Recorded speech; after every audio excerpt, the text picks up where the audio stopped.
Hi, friends, today, I'm sharing a new story with you. I never thought I'd doubt my brother, Alex. Growing up, he was my hero, older by 4 years, always charming, and protective of me. He taught me to value loyalty, honesty, and always looking out for family. But standing in his office one Friday afternoon, holding financial reports in my shaky hands, I realized everything I thought I knew about him was based on lies.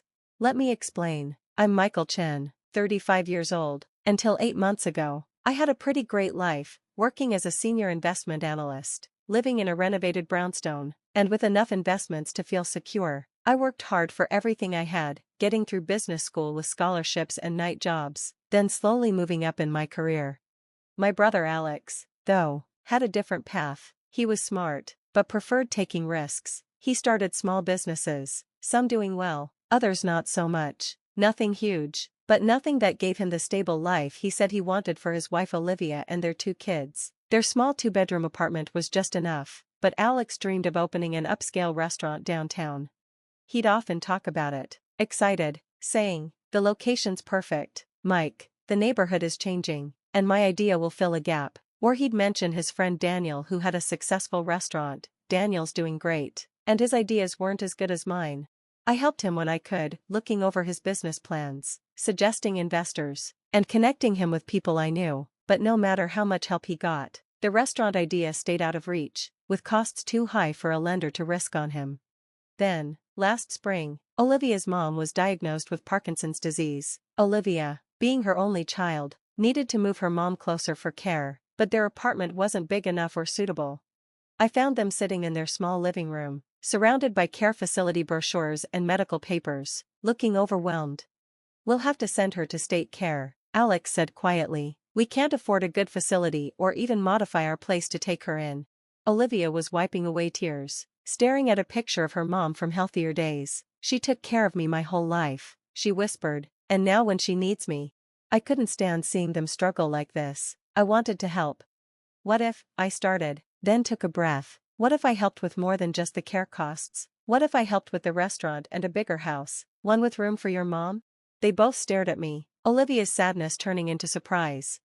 "Mike, we could never ask you for that," Alex said, but I saw him thinking.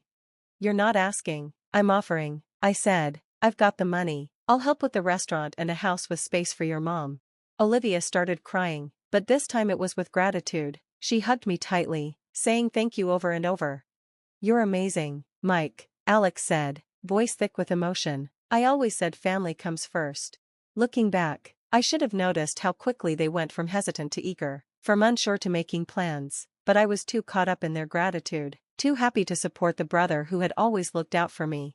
The next few months were busy. We found a great spot for the restaurant, hired an architect, and bought a house in a good neighborhood. Olivia's mom would move in once the house was ready. Since I was putting up the money, every financial decision technically needed my approval, but I trusted Alex. He took the lead on everything, choosing fancy finishes for the restaurant and the house, saying it was necessary for the business. I got swept up in it. When the architect suggested custom cabinets, I agreed. When Alex wanted to expand the wine cellar, I said yes. The budget grew, but I kept telling myself it was for my brother, his dream, and for Olivia's mom. Construction took almost 6 months. Every weekend, I visited the restaurant and the house to check on progress. The house was beautiful, with everything for Olivia's mom's needs. The restaurant was also impressive, with warm lighting and custom woodwork that would surely attract customers. When both projects were finished, Alex and Olivia moved into the house, and the restaurant started preparing for its opening. They were excited, planning everything, and getting ready for a soft opening for family and friends. "We're opening next Friday," Alex told me. "You'll come early to help, right?" "Of course," I said, excited for them. That's how I ended up at the restaurant today, arriving early to help. I parked and was walking toward the service entrance when I heard Alex's voice through the office window. "Of course, we'll sell it once we're established," he said. "Mike's too trusting to check the business registration. He still thinks we're partners." I froze, my hand still in the air to open the door. "I know," Alex continued, talking to someone on the phone. "Can you believe he just handed over all that money without checking? Once we sell the restaurant, we can open the second one without him. He'll understand, he always does. He's such a good brother." My knees went weak. I steadied myself against the wall, shocked. I had never checked the business registration. I always assumed we were partners because I put in the money, but it turned out Alex had registered the business under his name alone. I pulled out my tablet and quickly checked the state registry. The restaurant was registered to Alex, and I wasn't listed anywhere.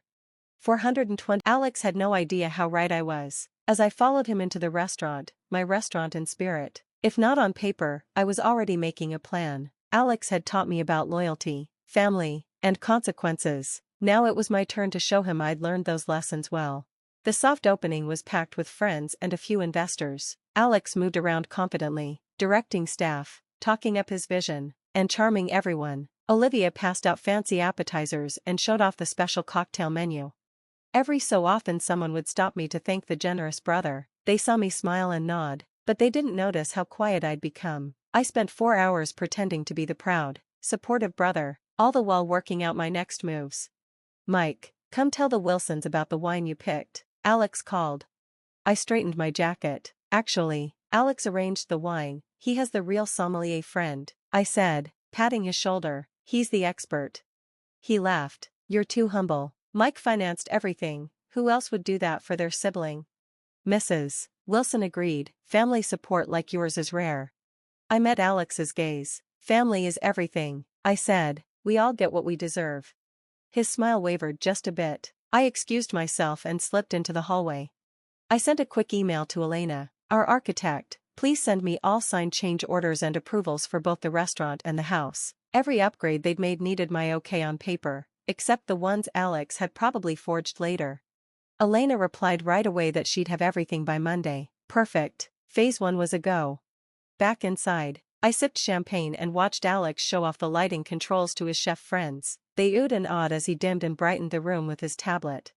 Later, I made a call to the law firm Langford Associates. I booked a meeting to talk about partnership law and financial misrepresentation, first thing next week, and asked what documents I needed. My records, plus Elena's, would be more than enough. At midnight, the event wrapped up. Alex and Olivia collapsed on the new banquette, tired but happy. "That was amazing," Olivia sighed. "It should be," Alex said proudly. "It's exactly what we dreamed of." He hugged me. "We can never thank you enough, Mike." "Family takes care of family," I replied, sitting on a stool. He smiled. "The equipment leases are high, and staffing costs will be big until we get steady business. Think you could help again?" I pretended to think it over. "Send me the numbers. I'll see what I can do." They both relaxed at that. Why wouldn't they? I'd never said no before. Alex hugged me again. "Don't forget our critic dinner Saturday. Wear your suit, some important investors will be there." That night, I drove home calm and focused. Their betrayal had sharpened my resolve. They thought I wouldn't check the business papers or question them, but I was Alex's brother, and I knew how to plan. The next morning I got to my office early, while everyone else was busy with quarterly reports. I pulled together all my evidence, bank statements showing transfers to the construction company and Elena's firm, emails where Alex or Olivia asked for upgrades, records of loans I'd given over the years that were never repaid.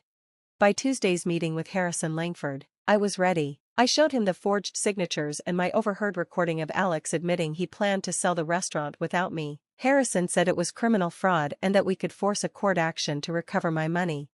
"I don't just want damages," I told him. "I want to make sure Alex can't sell or finance anything until this is settled." Harrison raised his eyebrow. "You have a strategy?" I smiled. "He taught me that family takes care of family. I plan to take very good care of him." As I left the lawyer's office, I got a text from Alex. "Don't forget the critic dinner Saturday. Wear your best suit. Investors will want to meet you." I replied looking forward to it with a casual emoji, then called my bank's fraud unit. Phase 2 was ready. On Saturday at 5 p.m. I slipped in through the service door. Through the kitchen window I saw Alex coaching his new staff and Olivia arranging flowers. I straightened my suit, lifted the rare cognac I'd brought, and got into character. "Mike," Alex greeted me, beaming. "Perfect timing. Critics arrive at 7, but I need you for final checks." Olivia nodded at table settings. "Everything must be perfect," she said, positioning crystal glasses. "How's work?" Alex asked, inspecting a decanter. "Interesting," I said. "I spoke with a client expert in partnerships and investor protections." They paused. He shared tips on legal remedies for unrecorded family investments. I added, casually arranging menu cards. Apparently courts treat those cases seriously. The first server appeared before they could respond.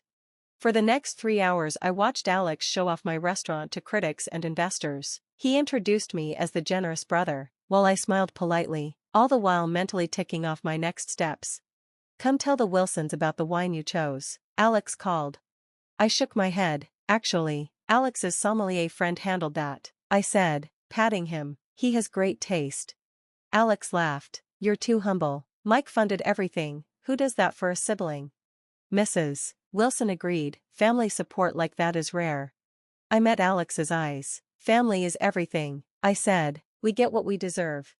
His grin wobbled. I excused myself, headed to the hallway, and called Langford Associates to book a meeting on business partnership law, first thing Monday.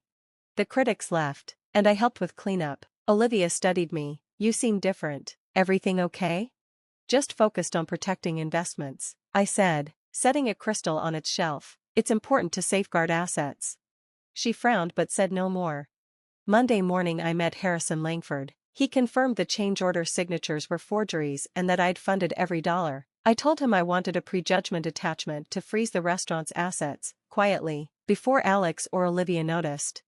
By midweek, the attachment was filed. I kept visiting the restaurant, watching them host events and thank me publicly, unaware their generous brother had tied up their finances. Then came Alex's text, important business matter, can we meet?